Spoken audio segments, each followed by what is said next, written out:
Well, now that you all are, even though your item is concluded, I really hope you will stay for the next, because it's something that is of preeminent community concern, and you'll find out how just easy it is, and I hope you share it with all of the networks that you're a part of.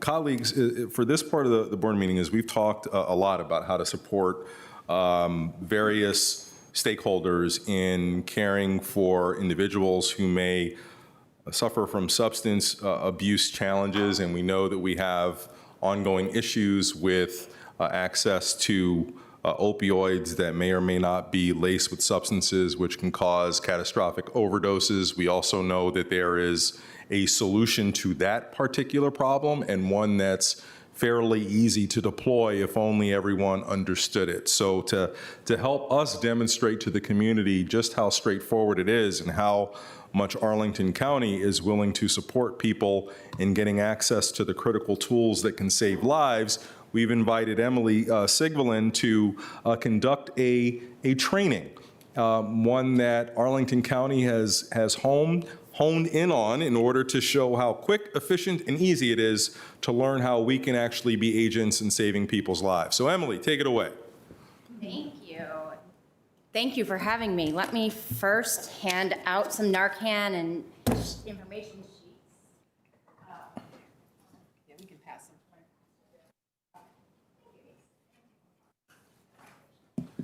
Thank you.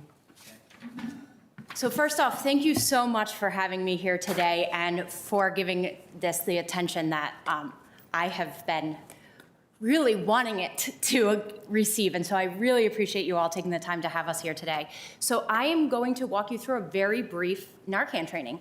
I know many of you have actually already been through one of these, but I appreciate the opportunity to just illustrate exactly how simple this medication is. So the very first thing when we talk about NARCAN is what is it and why do we use it, right? So NARCAN is a medication that quickly reverses the effects of an opioid overdose. It works in about 20 to 30 seconds. It is a super simple nasal spray. It's just a very quick nasal spray. You insert it into a nostril, you spray, and you have administered the medication. It only works to reverse the effects of opioid overdoses. But it is really important that when we talk about what an opioid overdose is, that we understand we are not just talking about illicit opioids like heroin or illegally obtained fentanyl. We're also talking about prescription pain medications like oxycodone, Percocet, those sorts of things that doctors prescribe us when we have a serious surgery, when there's a wisdom tooth removal, right? So this medication works in the event of an overdose on any of these things. We also are very concerned now about counterfeit pills. These are pills that are made to look exactly like the real thing. We know that it's not just counterfeit pills that look like pain pills, like your Percocets. It's also counterfeit pills that look like a Xanax bar or an Adderall, right? So we are very concerned about fentanyl being in our pills.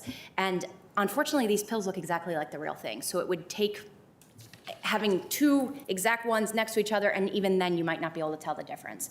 So the reason we want to get this medication out and the reason we want everyone to carry this medication is because really everyone is at risk of witnessing an overdose, right? All of us have a role in our community to carry this and to respond to an overdose. It is so simple, and you cannot cause harm if you administer it when it's not needed. So I always say when I'm giving the training, I've got two young kids at home. I've got a 5-year-old and a 2-year-old. This is the only medication my kids have access to. This is the only thing they can reach. When my father was going through treatment for cancer, he had tons of opioid prescriptions in the house. My parents had to have this in the house for my kids to be in the house, right? Because this is so safe. My 5-year-old could be up here teaching the training. That's how safe and easy this medication is to use. There are 2 laws that are really very important to know. One is the Good Samaritan law. If you've been through CPR training, it's the same law that you would have learned in CPR training. We are not civilly liable for the outcome. If we are working in our best efforts to reverse an overdose, we are not liable for the outcome. The other is the safe reporting of overdose law. This law is pretty new still. It's not even quite 3 years old. But this law is also safe reporting of overdose or safe harbor law. This law states that anyone who calls for help for someone who's overdosing and the person who is overdosing will not be charged with a misdemeanor related substance use crime. So that's going to cover underage drinking, public intoxication, drug paraphernalia, and other illicit substances on scene. Again, it's going to be just for misdemeanor-related crimes, okay? So it doesn't cover like a felony. We highly encourage folks that when they come across someone that they think may have overdosed, that they administer this medication. How do we know someone's overdosed?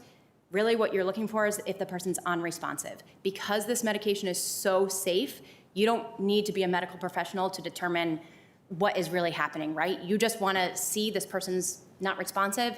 Hey, Emily, you okay? I don't respond. Do a sternum rub.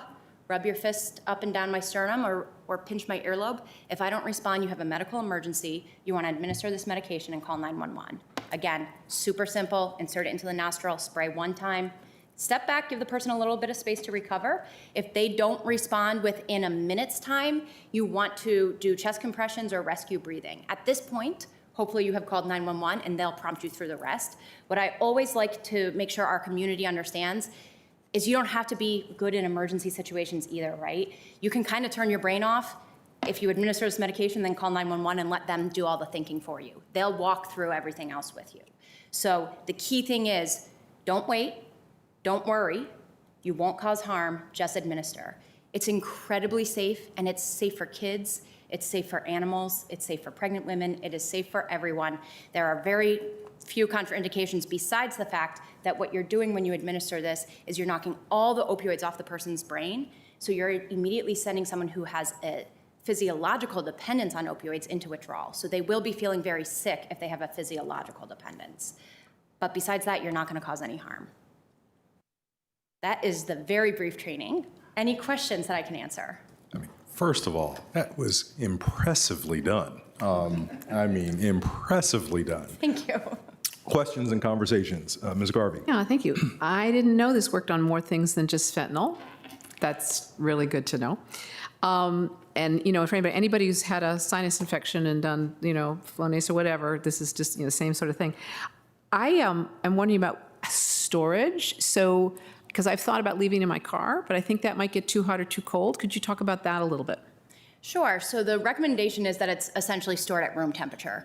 However, it can go on excursions up to 104 degrees, and the manufacturer has not defined exactly how long an excursion is.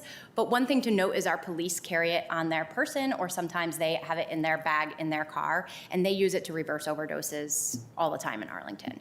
So I'm not super concerned about it, although in the summer, I would recommend taking it out of your car if you're gonna, if you're gonna leave it for more than 6 hours, let's say, I would recommend bringing it inside. In the winter, it is a liquid in here, so if it's freezing, like last night, if I tried to pull it out of my car in the middle of the night, it wouldn't have worked, it would have been frozen. So I would have had to warm it up first to let it defrost. That's great. And I shouldn't put anybody on the spot, but do we have this available in our office, like right here, if something happens? Do we know where to grab it in the building? Just, yes, Graham's got his hand up. You got, yes? And we all have it on our persons. We do now, and there's some in the office. Great. Thank you. I will say, I really appreciate it, and I'm glad to have this. I actually gave mine to my grandson who was going back to college, and he's studying medicine, and he was thrilled to have it and pocketed it and took it off, and I figure, good for him to have it down there, but I'm glad to have another. Thank you.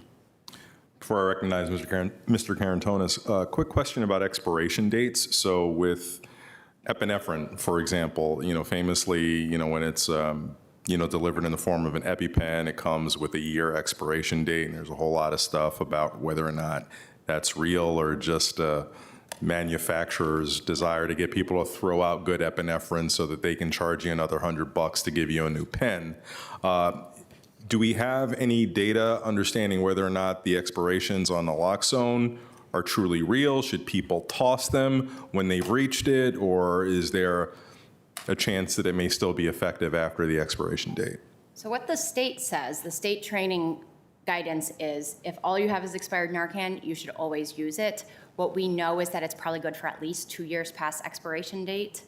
And in fact, we have a nonprofit in our region that takes expired NARCAN from folks that are uncomfortable having expired NARCAN and want unexpired. So we know that they're using it to reverse overdoses as well. Thank you. Yeah. Thank you. Mr. Karantonis. Thank you, Mr. Chair. There is, one very helpful feature of this packaging is that all the instructions that one needs are here. It's a very good refresher and very well and succinctly conveyed. There is a final stage, the 3, is to put the person into the recovery position. Is that absolutely necessary? Sometimes it could be difficult to do that. Yes, so the recovery position would be necessary if you're going to walk away. So the example I would give is if someone overdoses right here and we didn't have all this NARCAN in front of us and we had to run across the hall to grab NARCAN, and it was just me and that one person and I had to leave them, I would put them in the recovery position just because there was no one else to monitor them. When you're actually administering the medication, you want them just lying back, so you wouldn't have them in the recovery position for that. So the recovery position is only necessary if you're leaving them. Thank you. Ms. Crystal. I just feel like we'd be remiss in case anyone is watching and thinking, that was so easy, I want to do the same thing with my PTA or neighborhood group or my fellow students at APS school. NARCAN at arlingtonva.us is how you can schedule a training of your own and get your hands on your own NARCAN tools as well. And thank you so much. I actually don't doubt, given how quality that presentation was, that your kindergartner could probably deliver an equally compelling one. So hopefully there's not need at that young of an age, but really appreciate it. And I think that emphasis that it's how incredibly low the risk of acting is, especially in light of how high the risk of not acting is. So thank you, Mr. Chair, for coordinating this. I'm glad we could have this opportunity today. Absolutely. So don't wait and don't worry. So everybody in our community should remember, and don't worry. And thank you, Ms. Crystal, for telling them how they can go about signing up to receive this training. It's offered in a couple of different forms for many Arlingtonians who I know want to do a deeper dive. There is a 1-hour virtual training, but you can see that our Department of Human Services also can flex it so that you can provide a 10-minute phone training to get you equipped with the necessary skills and let you know how you can get access to NARCAN at no cost to you so that you can be sure to be able to deploy it whenever necessary. Emily, thank you Thank so you. very much Thank for you joining all. us today. Thanks. Thank you.